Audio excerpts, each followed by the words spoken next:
아내는 저와 어린 나이에 동거를 시작했습니다. 제 나이 30에 아내는 23살이었습니다.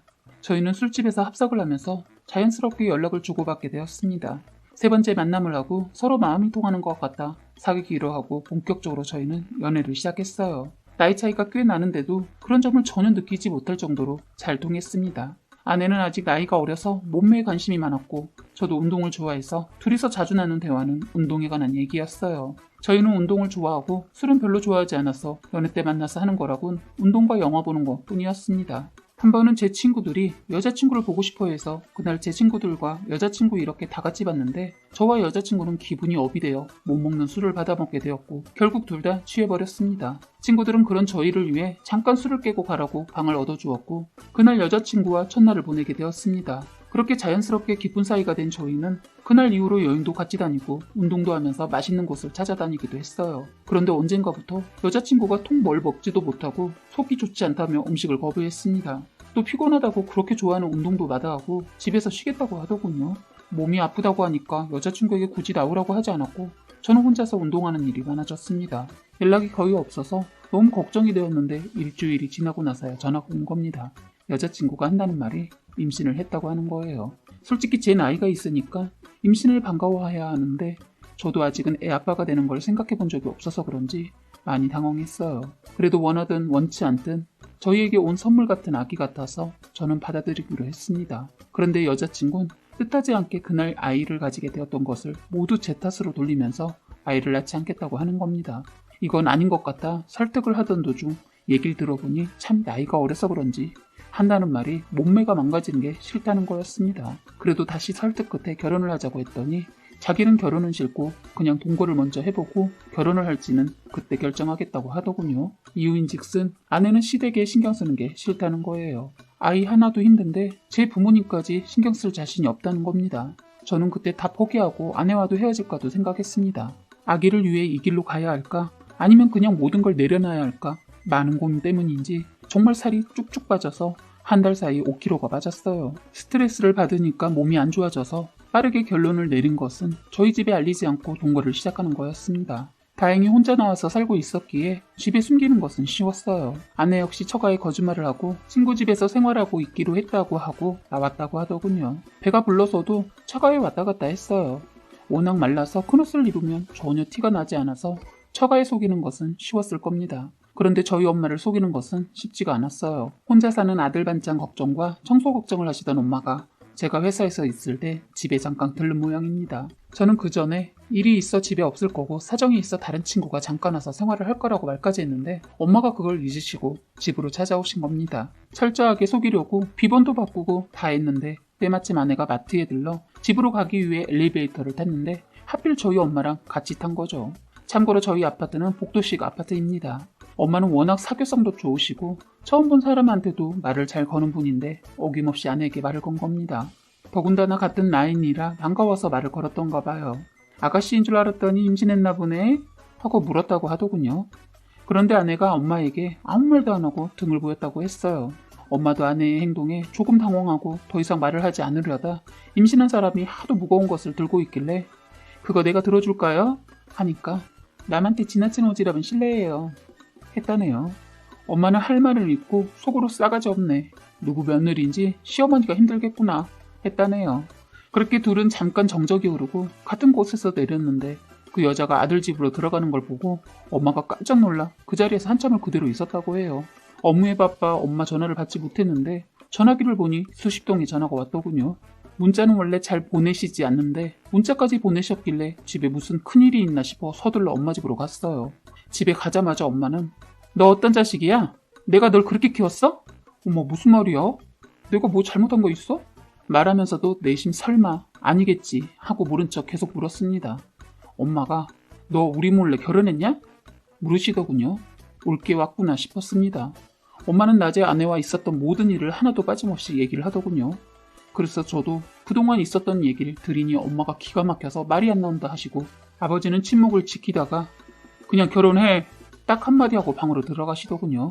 워낙 거뭇한 분이라 어떠한 것을 기대를 안 했지만 아내가 임신을 했다는 말에 좋으신지 입가에 미소를 띠는 모습을 처음 보았습니다. 그런데 엄마는 받아들이는 것이 좀 달랐어요. 서운하다를 시작해서 아들을 믿었건만 남보다 못하다는 둥 서운한 내색을 잔뜩 내비치셨어요. 그런데 그런 서운함을 충분히 이해가 되었습니다. 저라도 그랬을 것 같았기 때문에 잔소리까지 다 듣고 당분간 부탁의 말도 하고 집으로 갔습니다. 집에 도착했어도 아내에게 부담을 주지 않기 위해 아직 말은 하지 않고 그냥 넘어가려고 하는데 이 여자가 낮에 엄마와 만난 얘기를 하는 겁니다. 그런데 너무 저를 화나게 하는 말이어서 저도 모르게 아내에게 화를 내고 말았네요. 아내 말이 오빠, 낮에 어떤 이상한 아줌마가 처음 본 나보고 아가씨 같은데 임신했다며 아는 체를 하는 거 있지? 지랄이야. 너 지금 그게 말이야? 임신했으면 말 좀 조심하지? 했더니 오빠 왜 성질이야? 그리고 오빠가 그 아줌마 아들이야 뭐야? 왜 그 늙은 여자 편을 드는데? 말을 하면 할수록 저를 더 화나게 하더군요. 화를 억누르고 너 니네 엄마한테 누가 그런 식으로 말하면 너는 어떻게 할래? 그럼 내가 가만 안 두지. 그래? 나도 지금 그러고 싶다. 이렇게 말하니까 뭐야? 내가 뭘 심하게 말을 했다고 그렇게까지. 그런 여자가 내 시어머니라면 난 가만히 안 있을 거야. 아, 생각도 하기 싫어. 오지랖. 정말 저의 인내심의 한계를 느꼈습니다. 저는 더 이상 참지 않고 그 사람 내 엄마야 했더니 손으로 입을 틀어막더니 설마 그 늙은 여자 우리 집에 안 왔어. 이제 그 늙은 여자란 말 좀 빼줄래? 하고 화난 표정을 지었더니 그때서야 상황 파악하더니 나는 아까도 말했지만 난 자신 없어. 오빠 엄마 오지랖 장난 아닌 것 같아.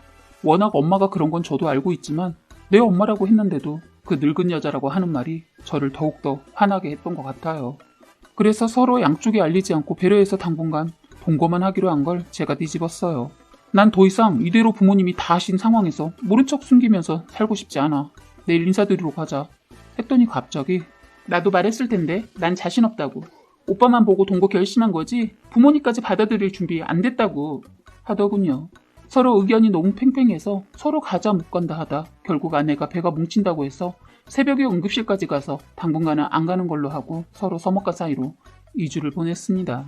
아내는 하루하루 몰라보게 배가 불러왔는데 아내는 자신의 모습을 보면서 매일 우는 겁니다. 몸매가 망가졌다면서 철없는 행동을 하는데 정말 제가 왜 이렇게 어린 아내를 만난 거에 처음으로 후회를 했습니다.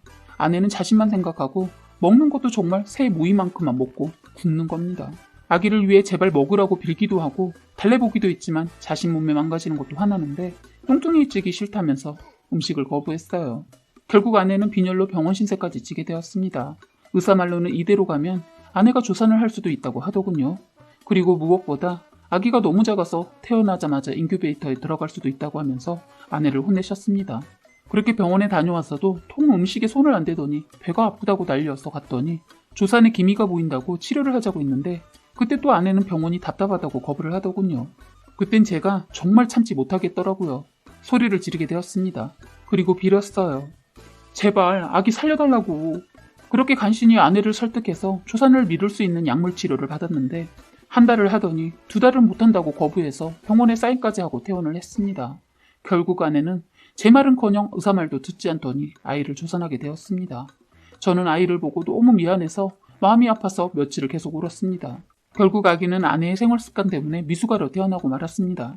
그래도 다행인 건 인큐베이터로 들어가게 되었어요. 사라져서 고맙다고 마음속으로 얼마나 외쳤는지 모릅니다. 그런데 아내는 회복하고 난 후 병실로 왔는데 아내에게 수고했다는 말이 나오지 않더군요. 아기를 보고 와서 그런지 아내를 보니 화가 났습니다. 왜냐면 아기는 조산으로 인해 많은 합병증과 함께 싸워야 했기 때문입니다. 인간 같지도 않은 아내 때문에 저희 자그마한 딸이 고통을 받고 있다고 생각하니 화가 치밀어 올랐어요. 그런데 병실에 온 아내는 첫마디가 자기는 모유를 먹이지 않을 테니 바로 우유를 먹여달라고 하더군요.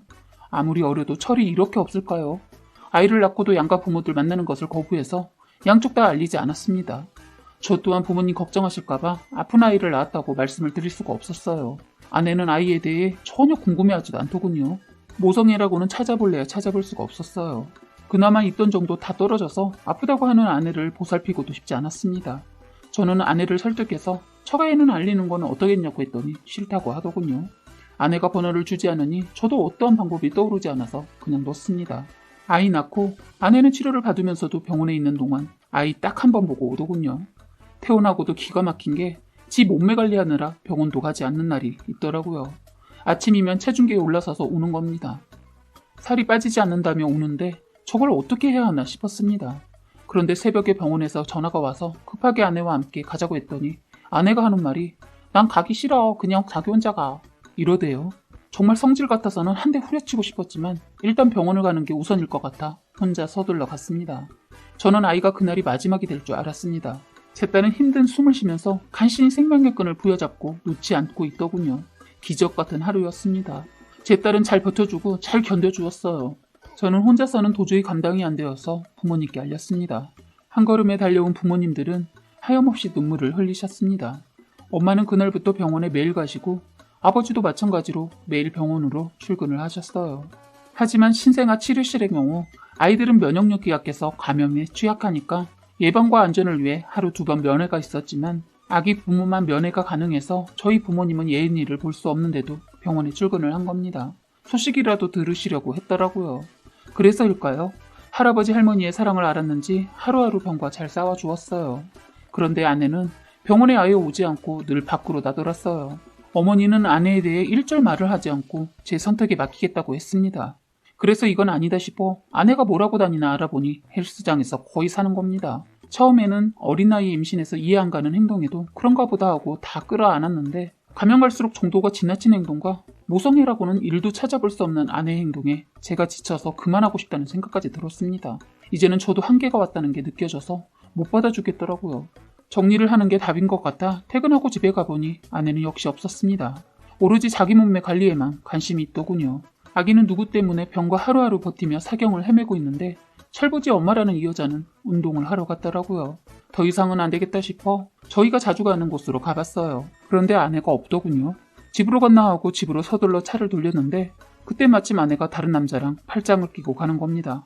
순간 차를 멈추고 내려 그때도 아내를 반죽여 놓을 수도 있었지만 참고 집으로 갔습니다. 집에 가서 기다리니 아내는 아무렇지 않게 오더군요. 그래서 마지막이다 생각하고 물었어요. 너 애는 만나러 안 갈 거야? 물었더니 적반하장으로 난 원하지 않은 아이였어. 그래서 내가 낳지 말자고 했잖아. 너 그게 말이라고 하는 소리야? 네가 네 몸만 생각하고 먹지 않아서 이렇게 된 거잖아. 죄책감이라는 게 안 드니? 몰라. 난 내가 먼저야. 참 기가 막혔습니다. 너 이 집에서 당장 나가. 그리고 앞으로 혹시라도 아이 보고 싶다면 그걸 생각하지 말고 사죄하면서 살아. 너 같은 건 엄마도 아니야. 했더니 원했던 사람처럼 짐을 서둘러 싸기 시작하더니 이미 전에 싸놓은 짐이었나 싶을 정도로 빠른 속도로 짐을 챙기고 나가버렸습니다. 저는 인간 같지도 않은 여자 때문에 에너지 낭비하고 싶지 않아서 그냥 가게 뒀습니다. 엄마도 없는 우리 딸을 생각하니 마음이 더 아파서 예은이를 위해 최선을 다했어요. 아무것도 모르는 예은이가 수차례 고비를 넘기면서 하루하루 잘 버텨주는 것이 너무 고마웠습니다. 저와 부모님은 예은이를 만나면서 저와 비슷하게 생활을 하고 그러면서 모든 생활도 바뀌었어요. 그때 저희 부모님은 저희 상황에 대해 어떠한 탓도 꾸짐도 없었습니다. 묵묵히 바라봐 주시고 도와주시고 토닥여 주셨어요. 부모님의 큰 산을 봤습니다. 제가 잘 버틸 수 있었던 것은 오로지 저희 부모님 덕분이 아니었을까 싶습니다.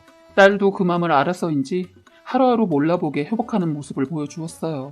그때 수술이 남아있어 갈 길이 멀었지만 그 어린 것이 그래도 생명권을 놓지 않고 버텨주고 있어 모든 것이 너무 감사했어요.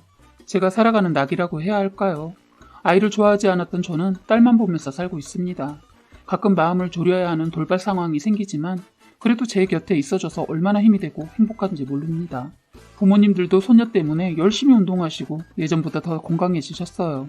아이로 인해 집안이 사뭇 달라졌어요. 그렇게 2년이 지났을 때 모르는 번호로 전화가 온 겁니다. 설마 했는데 역시 아내였습니다.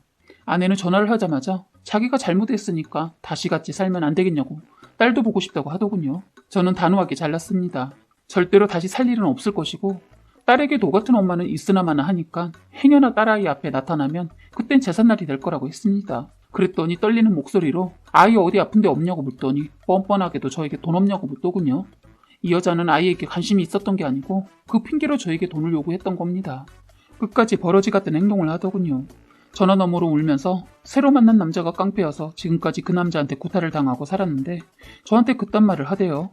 그래서 난 네가 지금까지 어떻게 살았는지 궁금하지 않으니 묻지도 않는 말에 말하지 말고 앞으로는 너의 그 벌레만도 못한 목소리 듣고 싶지 않으니까 전화도 하지 말라고 했습니다.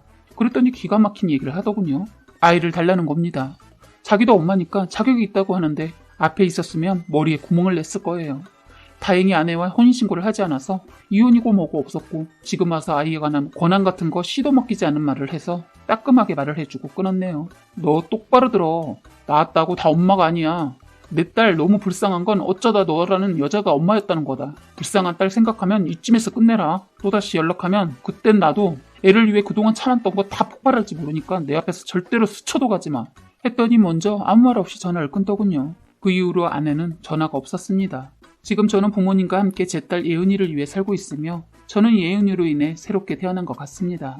예은이가 태어나면서 그동안 모아놓았던 돈은 벌써 바닥이 나서 부모님 도움을 받고 있지만 앞으로 더 열심히 살아서 예은이에게 엄마의 몫까지 다 해줄 겁니다. 예은이가 부디 아프지 않고 웃음이 떠나지 않은 날만 선물해주고 싶습니다. 사랑해 예은아, 지금까지 잘 버텨줘서 고맙고 앞으로도 잘 버텨보자.